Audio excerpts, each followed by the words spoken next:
damos paso a Albert Arias. Para los que se han incorporado un poco más tarde, le presentábamos con, entre otras muchas cosas, Albert ha sido el responsable, ha sido el director del Plan Estratégico Turístico en Barcelona, el plan actual. O sea que tiene mucho que contar sobre el tema. Albert, por favor. Sentado, como quieras. Yo es que no tengo la energía de Viviana, ni el desparpajo de Miguel, y además soy catalán, o sea, me voy a quedar sentado. Sigo siendo el director del Plan Estratégico de Turismo. Es un plan que se aprobó en marzo de 2017, después de un año de trabajo, y que estamos desarrollando y tirando para adelante varias estrategias dentro de este plan, ¿no? La del alojamiento es una de ellas, pero una de las cosas clave que tuvimos desde el principio claras era la necesidad de gestionar el turismo de forma integrada con las dinámicas urbanas. O sea, el turismo hoy en Barcelona no puede desvincularse, gracias, de las dinámicas urbanas. Forma parte de la ciudad desde hace muchos años, ¿no? Desde el hito de los Juegos Olímpicos. Obviamente hubo un pasado, todo se construye, nada es casualidad, todo se construye. Aquí Miguel nos ha hecho también, pues Matías, perdón. Empieza con M. Bueno. Matías nos ha hecho esta revisión. Pero lo que quería decir es, bueno, todo voy a intentar explicar. ¿Puedes pasar un poco la agenda de hoy para centrarnos en el objeto de hoy, del alquiler vacacional, lo llamamos así también, pero decir obviamente que esto es parte de un problema y de una cuestión, problema, oportunidad si queréis, mucho más grande, que es este turismo, en nuestro caso urbano, que bajo ningún concepto pretendo aquí explicar fórmulas magistrales ni recetas farmacológicas, esto no va así, y de lo que se trata es de pensar cómo podemos hacer más justa la ciudad o la isla o el territorio, teniendo en cuenta el impacto del turismo que está aquí. No negándolo, pero tampoco negando los efectos negativos que supone las actividades y prácticas vinculadas al turismo. Teniendo además una dificultad añadida, que es la imposibilidad clara de delimitar lo que es turístico y lo que no lo es. O sea, en Barcelona ahora mismo potencialmente turístico lo es todo, hasta el cementerio. Y no es broma, hay rutas guiadas al cementerio, hay museo de carruajes históricos en el cementerio. Entonces, bueno, tiene más que ver con la intensidad de unas prácticas que se repiten en una ciudad en la que viven y pasan muchas otras cosas y en la que se negocia, se disputa, se comparte un espacio no solo con residentes, sino que además tenemos población flotante, Erasmus, gente que está de stage, todas estas movilidades que producen esa ciudad. Muchos barrios de Barcelona no se entenderían solo pensando exclusivamente en el padrón. El padrón es una de las variables a tener en cuenta, pero nunca puede ser la única a la hora de pensar esta ciudad que es turística, pero que es muchas otras cosas más a la vez, ¿sí? Es un objeto múltiple. Sin embargo, sí que es verdad que el turismo, por cómo se practica, por cómo se produce y se reproduce, pues tiene unos efectos que generan pues desequilibrios, desigualdades, ¿no? Todo esto, esta verborrea que os he lanzado, es para decir que todo lo que se hace en el marco de la política turística tiene mucho que ver con la gestión de la ciudad, porque los problemas que podemos identificar como problemas derivados del turismo no se solucionan solo con políticas turísticas, sino que tienen que ver con las políticas de la ciudad y del territorio. Se ha dicho, Matías lo ha dicho claro antes también, lo ha apuntado Carmen, la vinculación del turismo como actividad económica tiene que serlo, bajo mi punto de vista, no el fin, sino una parte de un proceso mucho más amplio, que añada valor, obviamente, pero de alguna manera como evidenciar que desde el ayuntamiento plantearnos si tenemos que responder a lo que hasta ahora estaba encima de la agenda, que es que el ayuntamiento éramos responsables de llenar los hoteles de la ciudad, ¿no? Ostras, pues no sé si somos responsables de eso. Yo creo que somos responsables de hacer que el turismo pueda, digamos, no suponga un riesgo para la pervivencia de otras formas de habitar la ciudad, y sobre todo las residentes, que como hemos visto, y en el caso del alquiler vacacional es claro, pues la renta diferencial de un alquiler turístico es infinitamente superior a un alquiler normal, y que si además añadimos otras variables y descentramos aquello que llamamos turismo en temas tan claros como las condiciones laborales, el acceso a la vivienda o la reproducción social en el espacio, pues ahí tenemos pues, una variable, una de ellas, no es la causa de todos los males tampoco, si alguien estaba esperando el titular tampoco, pero que tenemos que tenerlo en cuenta, ¿no? Yo lo que, bueno, os voy a explicar un poco todo el marco del alojamiento, que también es importante no diseccionar el alquiler vacacional del resto de los alojamientos, porque al final todo va sumando y se va sobreponiendo uno a otro, ¿no? Y luego me fijaré, pues, de qué estamos hablando cuando en Cataluña, en el marco, como sabéis, pues la ley sectorial de turismo es catalana, de qué estamos hablando, y luego qué instrumentos de planificación, inspección y gestión estamos llevando a cabo en el Ayuntamiento de Barcelona, por si os pudiera ayudar de alguna manera. ¿Podemos pasar? Sí. Estos son los hoteles en Barcelona. Hemos pasado un escenario en 25 años antes de los Juegos, donde los hoteles cerraban en agosto, porque ¿para qué? A multiplicar por 4 la planta hotelera, sobre todo en el centro de la ciudad.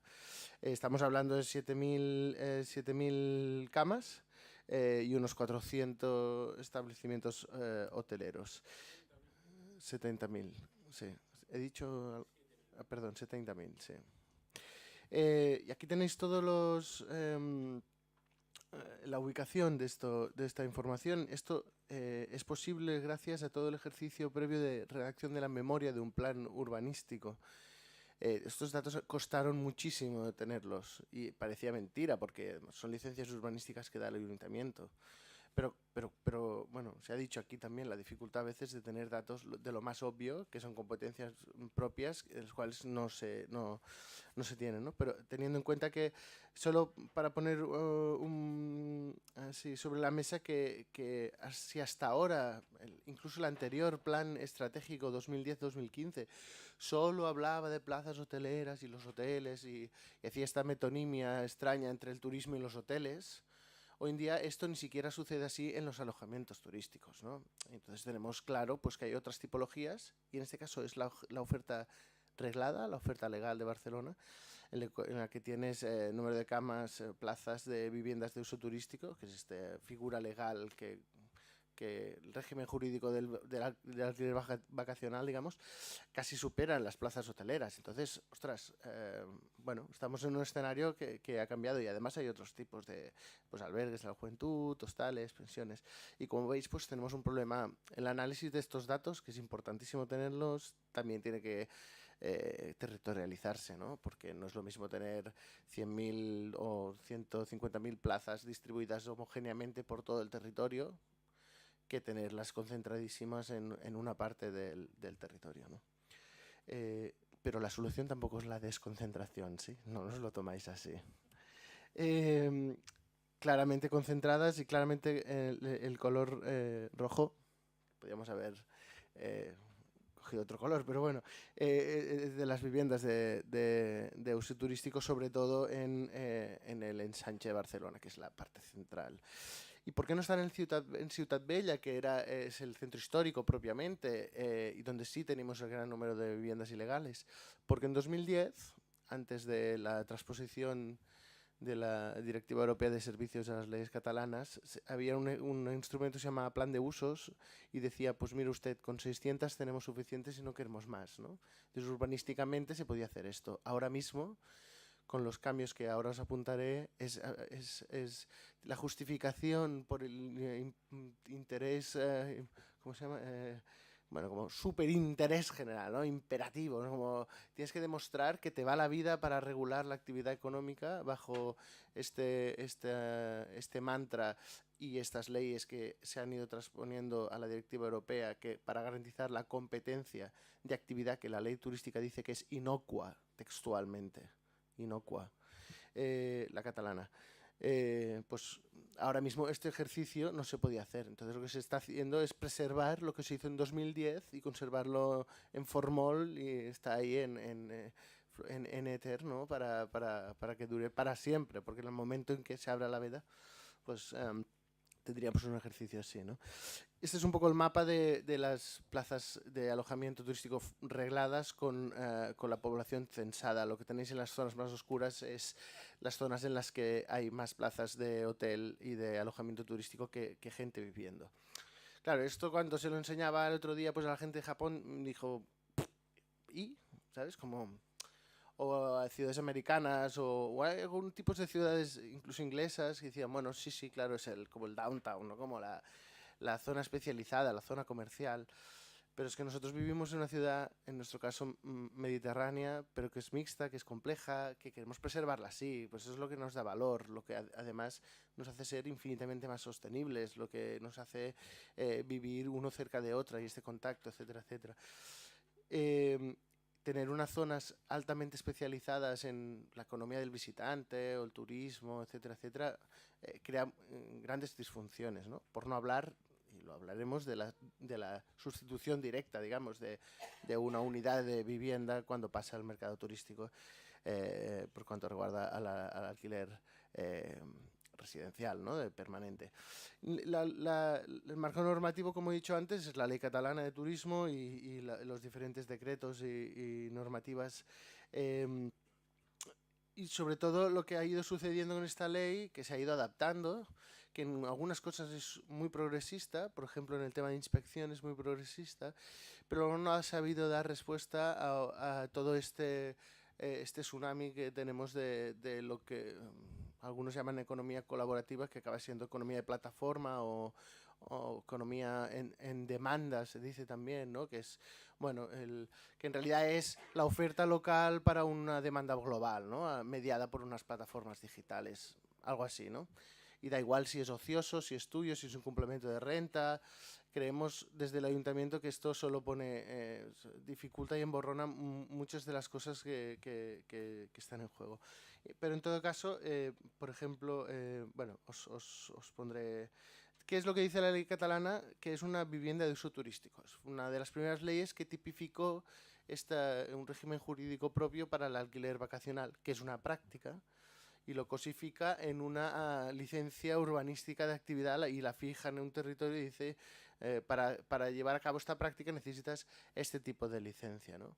Aquí hay un pecado original, que es que todo esto se pensó en un marco de la costa, ¿no? De los municipios de la Costa Dorada, de la Costa Brava, con un montón de viviendas y apartamentitos que querían alquilarse durante el verano y que, bueno, ya sea para poder cobrar el impuesto de estancias turísticas, que lo tenemos a nivel catalán, como también pues para regular un poco y hacer emerger fiscalmente toda la ilegalidad y para tener un poco de control, pues obviamente ahí no había un coste de oportunidad. Sin embargo, cuando esto pasa en las ciudades, tenemos que durante su aprobación, y ahora os explicaré después brevemente, pero claro, en régimen de comunicación, además, con toda esta simplificación administrativa de los trámites, que por 230 euros te daban un titulito gratis, o sea, gratis, ipso facto, en el momento en el cual te permitía aumentar la rentabilidad de tu propiedad en suelo urbano, ¿no?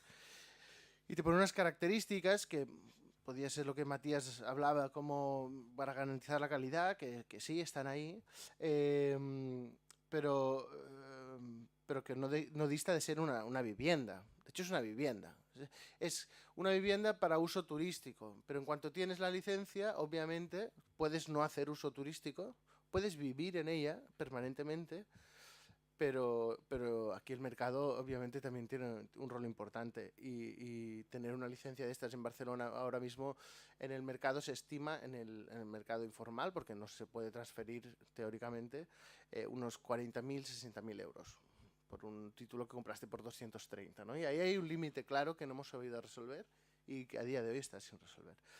Lo bueno de esta ley es que obliga a las plataformas y a cualquier anuncio, te da un número de registro, después de tener la licencia urbanística, te da un número de registro que te obliga la ley a publicarlo en las plataformas para demostrar que tu vivienda está regulada.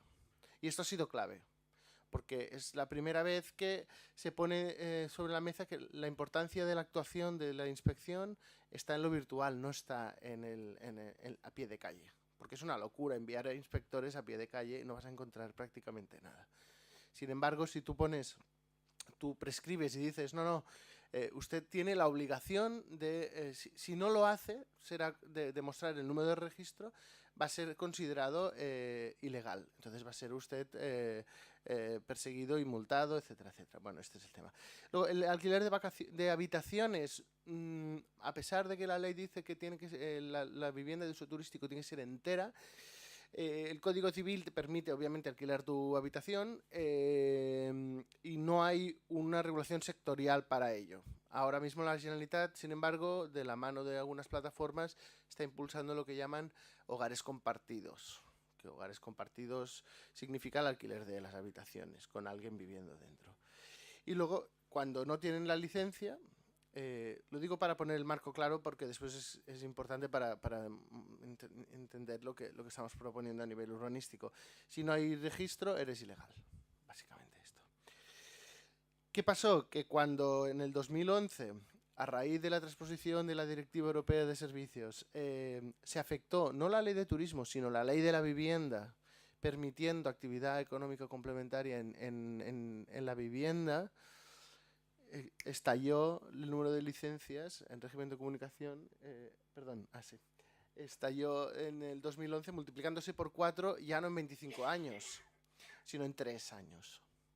Y el gobierno anterior de Convergencia y Unió, que era el mismo que estaba en la Generalitat y que impulsó toda esta ley para fomentar la competencia, etcétera, etcétera, fue el mismo que en el 2014 se vio sepultado de licencias creciendo de una forma exponencial y puso la primera moratoria.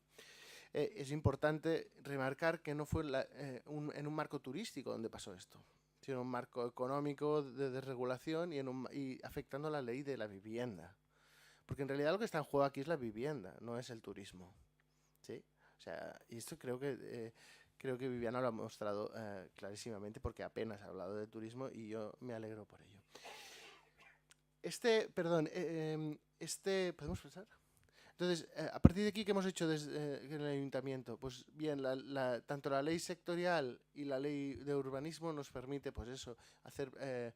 la ley sectorial requiere una licencia de urbanística para actuar y la ley de urbanismo nos permite, de alguna manera, regular los usos a través de la planificación urbanística.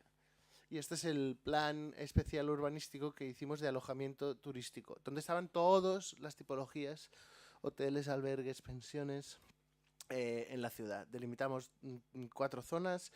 El centro, la roja, no se puede, no se da ni una licencia más y cualquier licencia que quiera darse de baja no se repone. La amarilla se pueden mover establecimientos, pero no aumentar el número de plazas. En la verde se puede aumentar hasta un límite el número de plazas, pero con unas ciertas condiciones urbanísticas. El azul son zonas de desarrollo donde sí pueden haber hoteles y hostales, pero en ningún caso vivienda de uso turístico. Y hay una condición general en todo este plan, que es que ningún nuevo alojamiento turístico puede sustituir el uso de vivienda. Y esto, no hay ninguna alegación que impugnase eso. Porque lo que dijimos es, bueno, bienvenidos nuevos hoteles, siempre y cuando no sean a costa de quitar el suelo residencial, ¿de acuerdo? ¿Podemos pasar? Bueno, esto es lo que he explicado ahora, así que no me voy a repetir. Entonces, por cuanto reguarda a las viviendas de uso turístico, no se da ni una licencia más. Se quedaron congeladas en el octubre de 2014 y ahí se quedó. Y veremos si aguanta las embestidas de los contenciosos y del juez. Pero esa es la voluntad. Lo más importante de esto también es lo que ha dicho Viviana, o sea, establecer el marco de opinión pública para decir esto no nos conviene. Primero fue la convivencia, el ruido, las molestias, etcétera, etcétera. Pero cuando se vio que las viviendas de uso turístico y el uso turístico del suelo residencial era uno de los factores, no el único, no el exclusivo, no hay causalidad, hay una correlación muy clara, es uno de los factores que están alimentando el alquiler la burbuja de alquiler. Hay que tomar partido y hay que tomar decisiones y se tomó esta. Y luego tenemos lo ilegal, que es el otro gran drama, ¿no? Porque, bueno, estos son datos que tenemos, esto es importante, necesitáis datos en Canarias, porque creo que no lo hay. Y yo os puedo facilitar contactos de gente que puede hacer este trabajo, simplemente coger la web, hacer unos algoritmos que yo no tengo ni idea de cómo se hacen, con un lenguaje que no sé ni lo que significa un lenguaje de programación, pero se puede hacer. O sea, escoger la web, poner dónde están estas viviendas y tienes la oferta. Incluso hay servicios que pagando relativamente poco tienes esta información. O sea, lo que pasa es que necesitáis esta información y la necesitáis de forma permanente. Así que animad a vuestros sobrinos frikis que pagarles un curso del Python y que excaven los datos, porque esto lo necesitáis. Y nosotros lo que hicimos es ver cuáles tienen y cuáles no tenían licencia. Y nos dimos cuenta que además de los 10.000 licencias, hay unos 5.000 pisos enteros que no tienen licencia. Y que básicamente están en Ciutat Bella, en el centro de la ciudad, donde desde 2010 se supone que no podían haber licencias de vivienda de uso turístico. Y esto supone un problemón de cómo gobernar todo esto. Primero, un problema clave, ¿no? Estamos haciendo frente a una demanda global que tiene un impacto local muy importante. Pero luego hay un tema, y esto creo que ha quedado claro. Lo que no ha quedado tan claro es esta diferencia entre lo virtual y lo actual, lo real. Porque en realidad todos estos anuncios son fantasmas en la red. No sabes quién está detrás.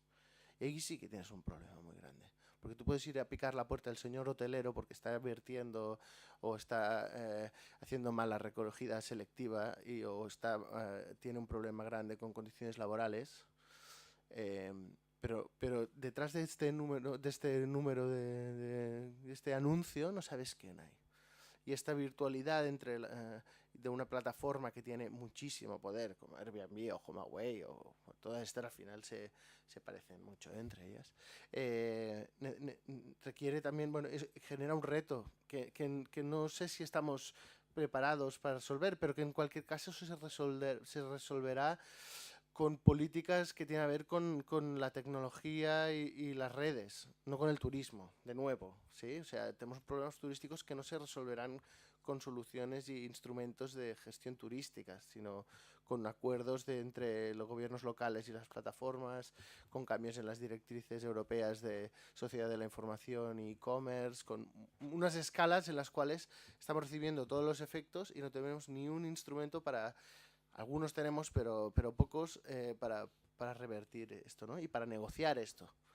Barcelona sí, porque tiene Booking, por ejemplo, la sede de Booking España está en Barcelona, es uno de los destinos más importantes de Europa y obviamente ahí pues tienes una visibilidad grande, importante, pero cualquier municipio pequeño, mediano, ya puede gritar todo lo que sea, que hay unas empresas multinacionales y unos fondos de inversión y todo un aparato financiero que le interesa relativamente poco, ¿no? Pero sí que ello nos obliga a repensar la inspección.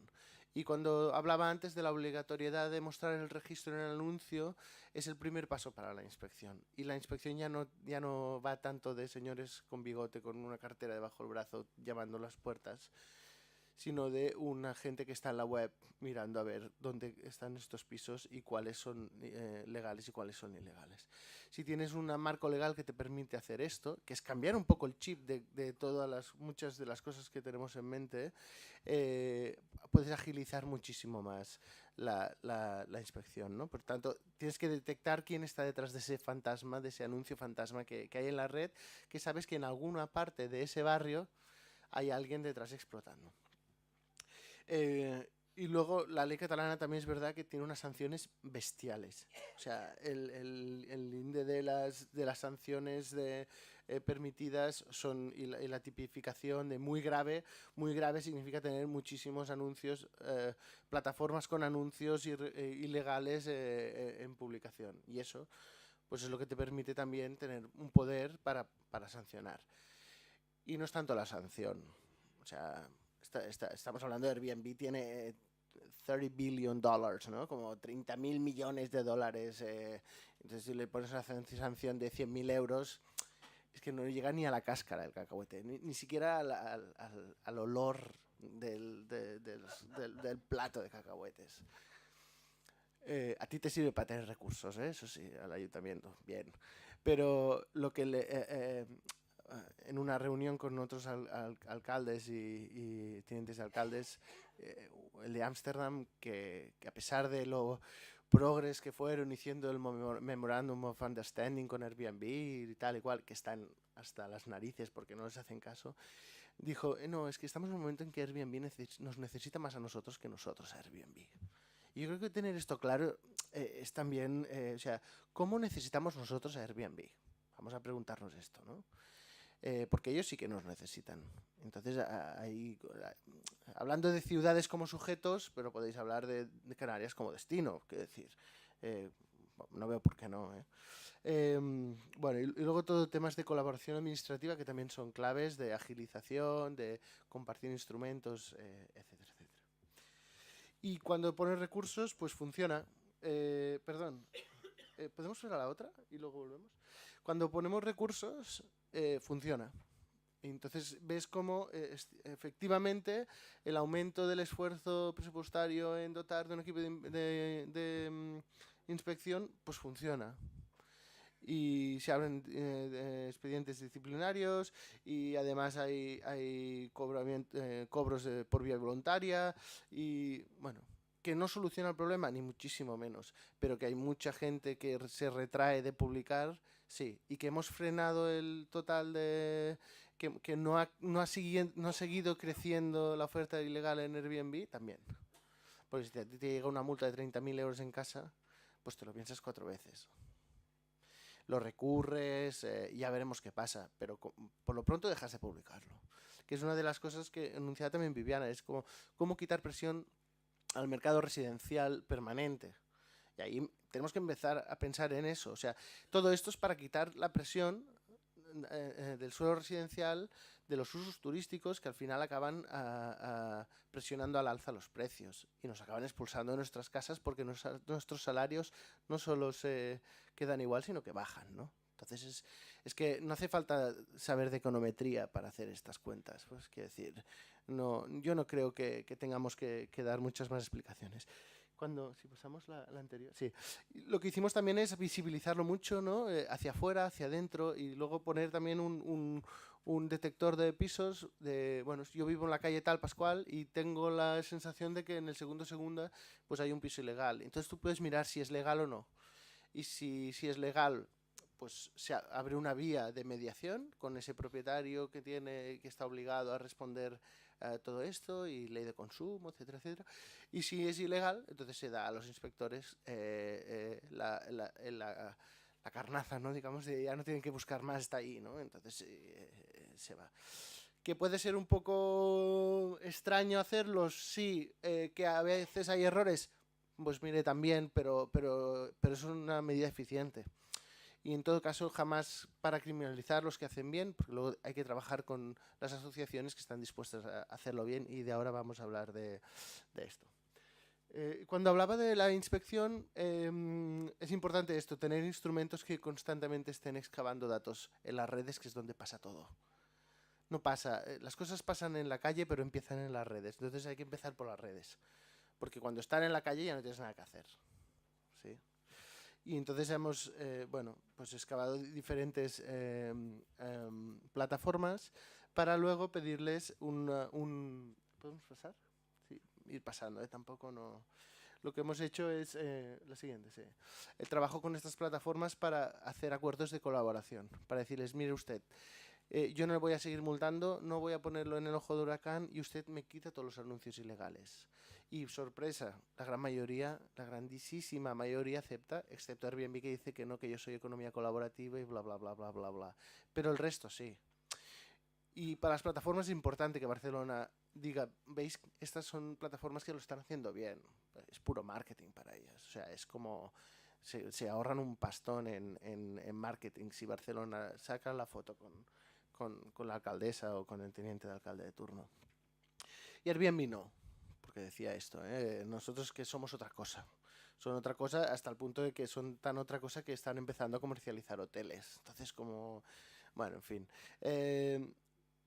Y para hacer frente a toda esta negociación constante con las plataformas, nosotros no tenemos ningún problema con Airbnb como plataforma de comercialización de pisos legales. Es que nos da igual. No tenemos, el problema no es con Airbnb. El problema es que Airbnb está incumpliendo la normativa y por eso lo sancionamos.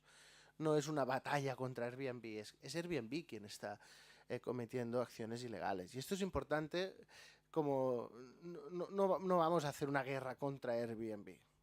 Simplemente vamos a decir cada vez que es constantemente que no quiere hacerlo bien. Tenemos que recordar también que Airbnb tiene una estrategia de fidelización de sus huéspedes, poniendo figuras que siempre son mujeres de 50 años al frente de estas asociaciones diciendo que esto es para el complemento de renta, etcétera, etcétera. Estas estrategias también son las mismas en todas partes y esto sale del mismo despacho de San Francisco.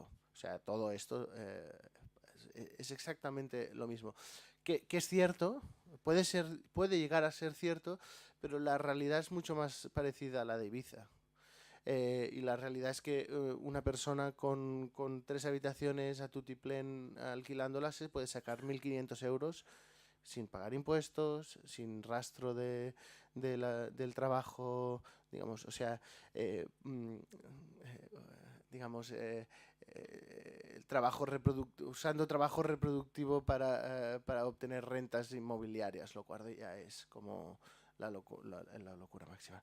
Y acabo, para hacer esto, para compartir todo esto, para un poco exorcitar también, porque es complicado, es como muy, muy potente, pero nos hemos encontrado con otras ciudades, pero sin plan más informal, nada de grandes redes y tal, pero vamos a compartir qué está pasando. Está pasando exactamente lo mismo en todas partes.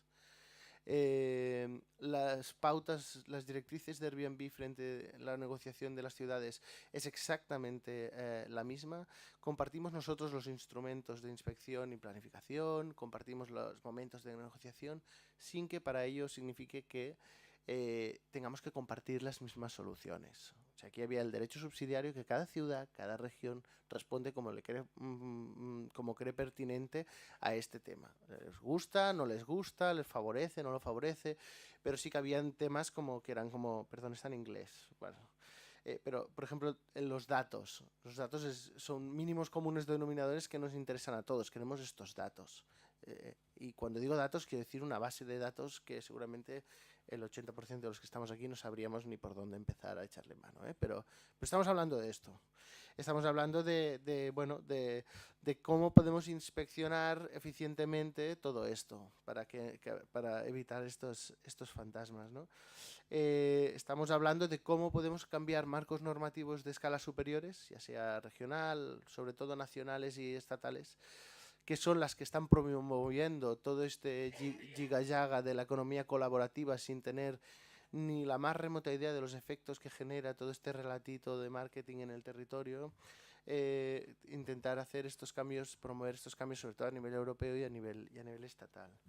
Me decían el otro día en Kioto, abuso de esto porque ya ha salido y así, decía, no, es que a mí a nivel la política nacional, perdón, la estrategia nacional política me está obligando a llegar a un X con un de crecimiento de la sharing economy, ¿no? Y decíamos, pero bueno, es que le ha dado por ahí, porque eso es como el gran, la salvaguarda, no sé, como la salvaguarda de la innovación, ¿no? Si estás en contra de esto, estás en contra de la innovación, etcétera, etcétera.